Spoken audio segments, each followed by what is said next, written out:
पहले 15 लाख ला, फिर तेरी सरकार आने की बात होगी।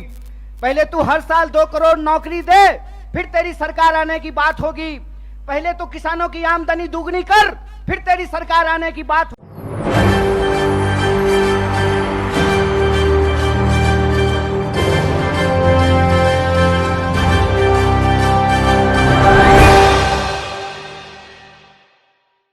नमस्कार, SPN 9 न्यूज़ देख रहे हैं आप। आपके साथ मैं हूं मानसी जायसवाल।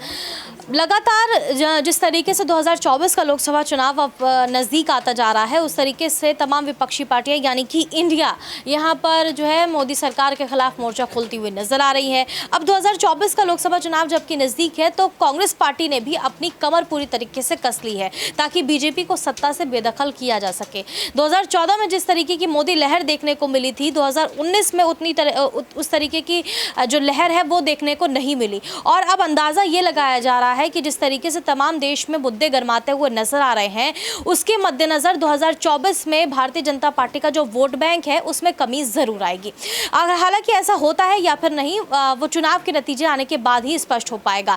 लेकिन कांग्रेस पार्टी पूरी तरीके से तैयारियां यहां पर करती हुई नजर आ रही है। दिल्ली के प्रदेश अध्यक्ष यहां पर चुना जाना है और कन्हैया कुमार जो कांग्रेस के युवा नेता हैं, उनको आगे करने की यहां पर बात कही जा रही है। अगर दिल्ली के प्रदेश अध्यक्ष कांग्रेस के बनाए जाते हैं कन्हैया कुमार, तो यहां पर प्रधानमंत्री नरेंद्र मोदी की मुश्किलें बढ़ती हुई नजर आएंगी, क्योंकि लोकसभा चुनाव का जो यहाँ पर बात कही जा रही है वो दिल्ली की राजनीति से होकर के ही गुजरती है। तो ऐसे में अगर दिल्ली की कमान कांग्रेस की तरफ से कन्हैया कुमार के हाथों में आ जाती है, तो साफ तौर पर कन्हैया कुमार के जो भाषण हैं वो जिस तरीके से सोशल मीडिया पर काफ़ी ज़्यादा वायरल होते हैं, लोग एक युवा नेता के तौर पर उनको पसंद करते हैं और जानना चाहते हैं कि आखिरकार मोदी सरकार को लेकर के उनकी क्या राय है और किस तरीके से वो जो भाषण देते हैं वो लगातार वायरल होते रहते हैं। तो इसी तरीके से कन्हैया कुमार का एक भाषण जो है वो काफी ज्यादा चर्चा का विषय बना हुआ है।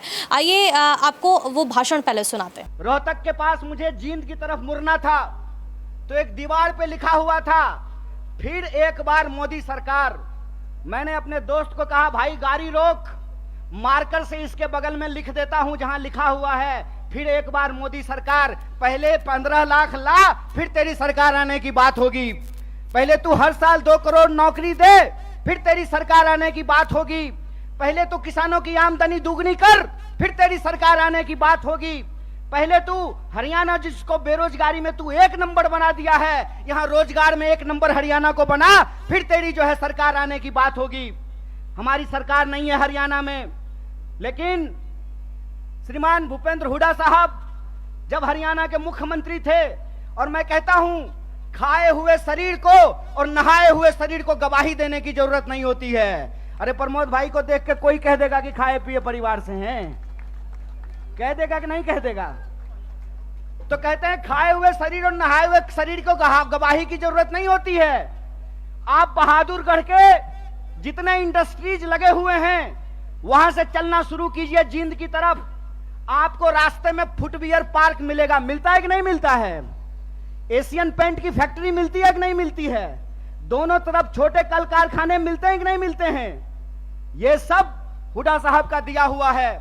और मैं आपको याद दिलाता हूं, 5 किलो चावल पे खुश मत होना मेरे दोस्तों। आपका हक था कि सबको 100 गज जमीन देने की भी बात है तो इस सरकार से पूछना चाहिए कि जमीन कहां है। भाजपा की बांटने वाली राजनीति को आपको समझना पड़ेगा।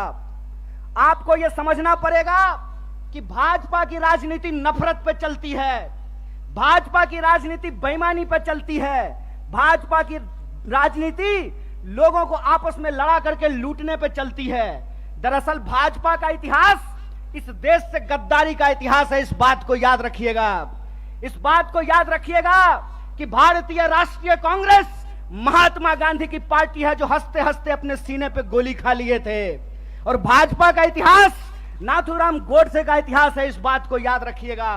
और इसीलिए मैं आपको कहता हूं कि जिस तरीके से अंग्रेज हमारे साथ करते थे, फूट डालो और राज करो, उसी तरह से भाजपा आज कर रही है, फूट डाल रही है और इस देश पे राज कर रही है।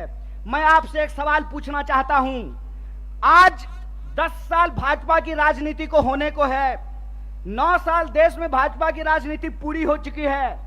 हरियाणा का चुनाव भी लोकसभा चुनाव के वक्त में होता है। लोकसभा चुनाव के ठीक बाद होता है। आज 9 साल पूरे होने को हैं। मैं सवाल आपसे पूछता हूं, और मैं बाहर से आकर के आपको यह बात समझाने वाला नहीं हूं। आपको यह बात अपने सीने पे हाथ रख करके समझना पड़ेगा कि भाजपा यहां आकर के कौन सी राजनीति की शुरुआत की।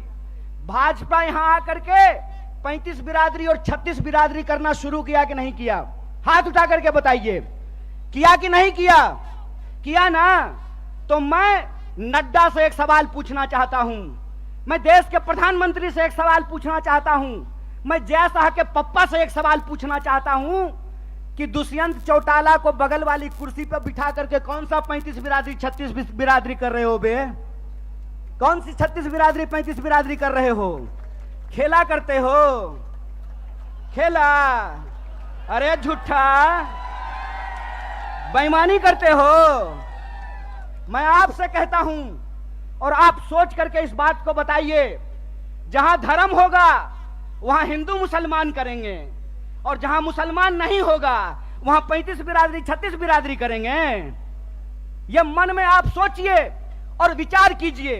अगर मैं गलत हूं, निकालो रस्सी, लगाओ फांसी पे।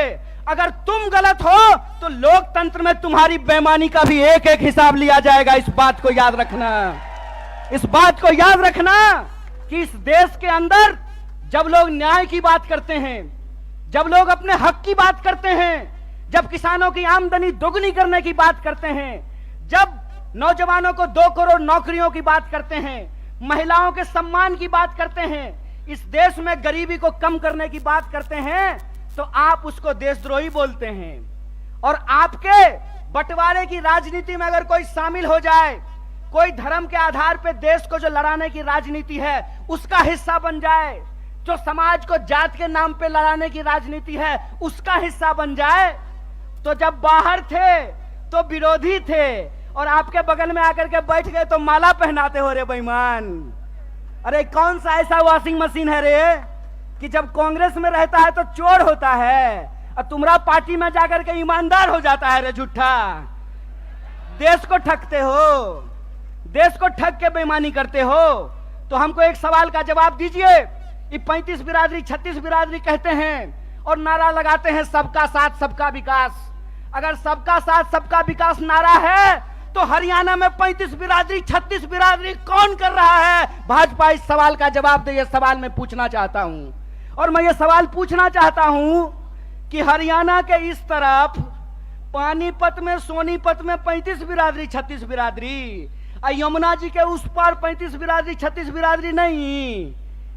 बोलिए सोच करके, यहां वोट चाहिए, वहां वोट नहीं चाहिए, और वहां वोट चाहिए और यहां वोट नहीं चाहिए। नदी पार करते हुए ही बेईमानों का ईमान बदल जाता है। यमुना के पार अलग राजनीति बागपत में, यमुना के इस पार सोनीपत में अलग राजनीति। इस खेल को हरियाणा के लोगों को समझना पड़ेगा, इस खेल को जींद के लोगों को समझना पड़ेगा। और याद रखिएगा, जब जब नींद से उठता है जींद, तब तब आती है हरियाणा में बदलाव और हरियाणा में आती है क्रांति। इसीलिए मैं आपसे आग्रह करने के लिए आया हूं कि आपको समझना पड़ेगा कि देश के भीतर जो सच्चाई है वो हकीकत हमको अपनी आंखों से देखना पड़ेगा। क्या नारा लगाए थे? बहुत हुआ महंगाई का मार, अब की बार मोदी सरकार। तो सिलेंडर 1200 रुपया में इनका चचा बेच रहा है।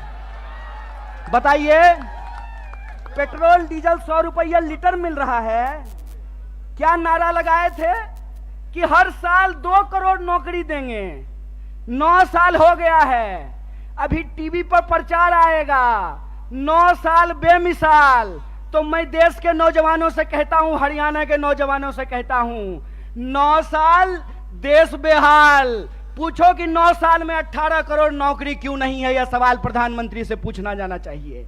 और आपने कहा था ना कि किसानों की आमदनी हम दुगनी कर देंगे। किसानों को 1 साल तक इस दिल्ली के बॉर्डर पे जाकर के आंदोलन करना पड़ा था। सैकड़ों किसानों को अपनी जान गंवानी पड़ी थी।